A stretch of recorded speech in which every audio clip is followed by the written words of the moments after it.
Hey y'all, and welcome back to my channel. Welcome back to my channel. On this page, I talk about technology and money. If you're new here, welcome to my channel. I'm glad that you're here. Please consider subscribing to my channel and also liking and sharing the video. Liking and sharing the video does two things. Number one, it helps this content get out into the algorithm and reach more people. So you are creating and adding value. And then number two, it encourages me to continue creating content that you all find interesting, helpful, and engaging.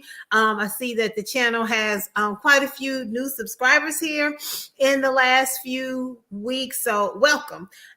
So today, before I get into today's topic, and I think especially now, especially once I go through the three things I want us to remember about today's topic in relation to today's topic. But before I do that, how are you all doing? Okay, spring has sprung. Have you taken a moment for yourself to just kind of woosah, slow down, check in with yourself? For me, it's been busy for me with spring. I always do a whole top to bottom house cleaning, deep cleaning. Really taking time deliberately to just change, to shift the energy as the seasons are changing. So I've been doing a lot of that, a lot of deep cleaning and just getting ready for the shift in the seasons. Oh, let me slight momentary pause. Let me just put this on here. Do not disturb. There we are. Yeah, y'all. So today I want to talk about the RaDonda Vaught conviction, and just a message for nursing students, registered nurses, and not just nursing students and registered nurses, but for clinicians and just people, just in general, and things to keep in mind. These thoughts are my own, as with all videos. But the conviction, RaDonda Vaught's conviction here, and give me just one moment, slight pause here. Okay, so RaDonda Vaught's conviction took place at the end of March. Okay, so it's early April. It was her conviction was on March 25th, and she was convicted. If you're not aware, she was a registered nurse working at a healthcare facility out in Nashville, Tennessee.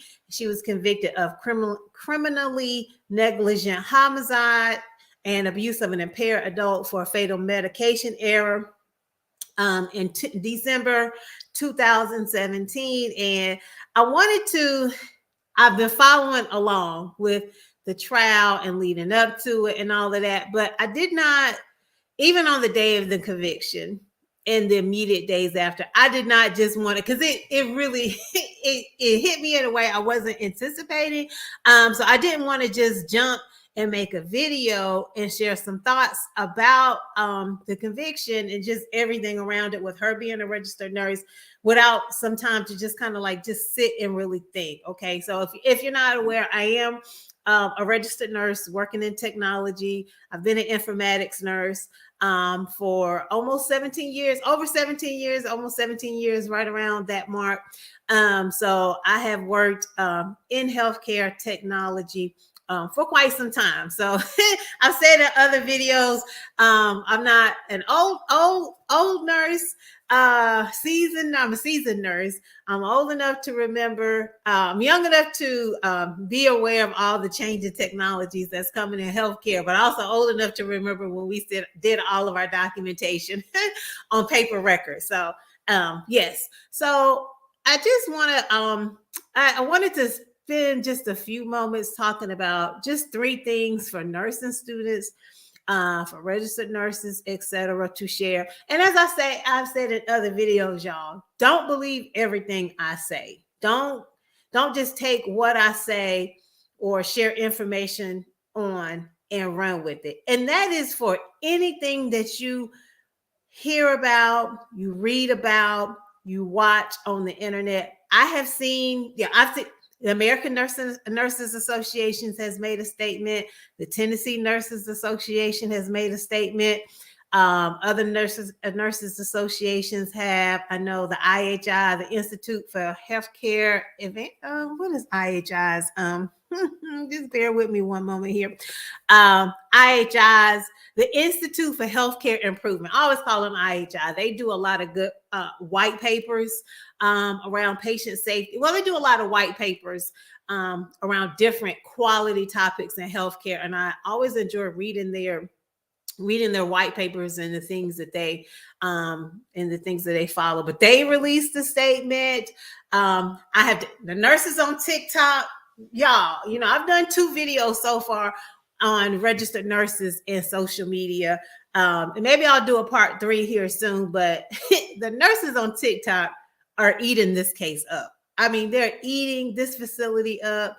They are eating the Nurses Association up. They're eating up the DA. I mean, straight dinner time. Okay, just going in. I've seen the nurse lawyers, so the registered nurses who have gone to law school and who have legal experience. I've seen them weighing in on the RaDonda Vaught conviction.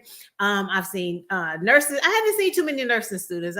For some reason, my algorithm on the social media platforms hasn't brought me any nursing student videos, but I've seen a lot of bedside nurses weighing in, not too many healthcare leaders who have social media pages weighing in. So yeah, the nurses on TikTok are eating this up. I mean, they're going in, and that's their right. We do have a voice. And the nurse lawyers. And the nurse lawyers, the information, the videos that I have been seeing from the nurse lawyers have been very interesting because they have been sharing their thoughts from a legal nurse perspective. So I have found their their thoughts and the things that they've shared and the information. I have found out to be very interesting. Slight pause. Okay. So I wanted to share just 3 thoughts about this, the whole, the conviction, not necessarily the case itself. You guys can go out there and read about the case. There's a lot of information out there. If you have not seen the American Nurses Association, just bear with me. I do have their statement and pulled up, and I have the IHI statement pulled up as well. So if you haven't seen it, we can look at it together. I'll just have it here as I just share my 3 thoughts here. And their statement was very short. This is just the ANA statement. They're just saying that this is the ANA, so the American Nurses Association, saying that they're just deeply distressed by this verdict and the harmful ramifications of criminalizing the honest reporting of mistakes. Healthcare delivery is highly complex. It's inevitable that mistakes may happen. Its systems will fail. And they go on to say what their thoughts around that the nurse, end quote. So the nursing profession is already extremely short-staffed, strained, and facing immense pressure. So it's just exacerbated, right? So from the effects of the last few years, changes in reimbursement, around the insurance, etc., and just regulatory requirements and changes. So so the ANA has been monitoring this closely. I have been, of course, monitoring it closely, and first of all, it's very unfortunate. A human being lost their life, and I don't want to not just take a moment to say, that's very unfortunate. And I was saddened to hear that. Okay. So we are human beings taking care of human beings. And what I find the whole case, and even around nurses on social media in the last 2 videos I've done, all of this have been just a lot of unprecedented things that we have not seen within the nursing profession. I've been a nurse in technology for 17 years, but I've been a registered nurse for almost 23 years. I'm starting to lose track of time. So over 20 years. I've been a registered nurse, and just what we're seeing in healthcare now, and the way our voices are being heard, and the way that we're able to connect with each other, um, and how our voices are being heard and how we're being recognized. And this case, what Nurse Blake and Impact Healthcare have been doing, in petitioning the Joint Commission to add mandatory staffing and some other items to to their hospital regulatory accreditation requirements. We have not seen this before. All of this is unprecedented, right? So all of these things are happening in real time, and that's another reason why it's so intriguing to me, because we're literally living as registered nurses, as healthcare practitioners. We are literally living in history. Okay, so the three things I wanted to share for nursing students. So, like I said, I've seen videos from experienced nurses, from bedside nurses, from travel nurses, from nurse lawyers. I haven't seen the videos from nurse leaders. I haven't seen the video from an informatics nurse. So I was like, okay, this is my opportunity to weigh in. But just three things I would really like for us to keep in mind as a profession, but also to nursing students. So I want to talk to nursing students. I did a video for nursing students a couple of videos back, and future nurses. And actually, I will, once this video is uploaded, I will link it up here in YouTube. So for nursing students and just nurses in the profession and future nurses, three things to remember. Okay, number one, this is not one of the three, but I'll just say we are human beings taking care of human beings. And I won't go all into what I mean, but I think it's pretty evident, right? So just that's what I always say, is important to check in with yourself. So number one, so document. Nursing students, future nurses, nurses in the profession, no matter what people say, no matter if someone tells you not to document something, if you performed as a clinician or a nursing student and you did something, you document it. If you don't write it, it did not happen. Okay, so documentation, especially in the electronic systems. Okay, so we're not talking about many healthcare facilities, and not just hospitals, but beyond, like clinics, are on electronic health records. So they're on EHRs. Always document. Okay, so don't let someone tell you don't document that, or if you forget to document something and it's still within the shift, and your hospital facility allows it within the policies and procedures, be sure you go back at the end of your shift, or when you remember, and properly and under correct policy and procedure backdate, or make sure you annotate your documentation. So be sure you document, because that's the way to of course, you're providing the care, you're doing the hands-on care for the patient as a clinician, but you are also attesting to the fact that you actually perform that care. Okay, so just always document. All right, so keep that in mind. Number two, slow down. Okay, and I mean that in a way that, not to say you're moving too fast, but just kind of like slow down when you're performing a procedure, when you're pushing a medication, you're hanging maybe a chemotherapy agent, or you're doing some sliding scale insulin, or doing a dressing change. And I worked at the bedside for many years. Sometimes your day can just go, it's going so fast, right? And you're getting admissions, and you're caring for your patients, and you're doing your assessments, and you're changing dressings, and you're doing tube feedings, and you're doing trach care, and you're talking with the family members, and you're following up with the physician, you're getting order, following up with the pharmacy on something, and a patient missed their lunch tray. Now you have to go order a tray for your patient. There's something else that needs to be attended to that your nurse manager is asking you about. Slow down. When you can, take a moment to just stop and think and be deliberate, especially when you have those days that are just, those days, if you're a registered nurse or if you're a nursing student and you have started working in your clinical environments, where it's just like everything but the kitchen sink, it feels like, is being thrown at you. That's one of the most important times to just slow down and just think. If you can, within reason. Like, I'm not saying just stop and think and pause and take a moment in the middle of a code blue, okay? Because in a code blue or a critical emergency situations, you have to think fast, you have to move fast, and do those things to provide timely care to your patients. But when you have a moment, and if it's a moment that in a situation like that, think about like a timeout. They do timeouts.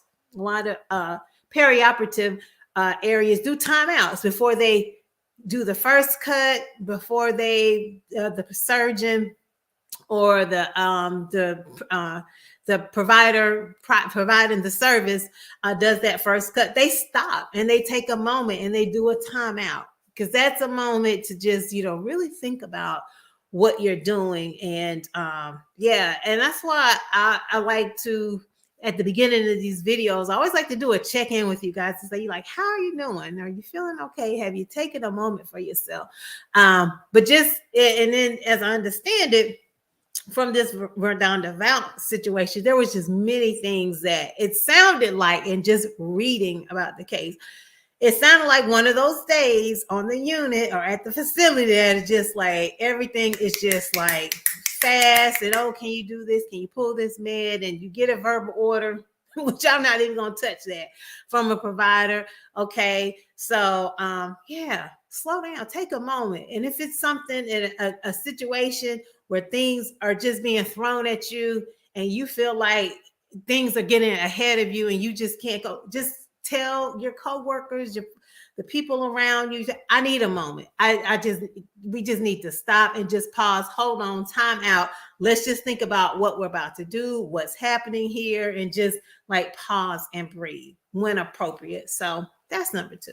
And then number 3, especially for nursing students or like nurses who are like fresh out of school or new to the profession, remember, you have a voice.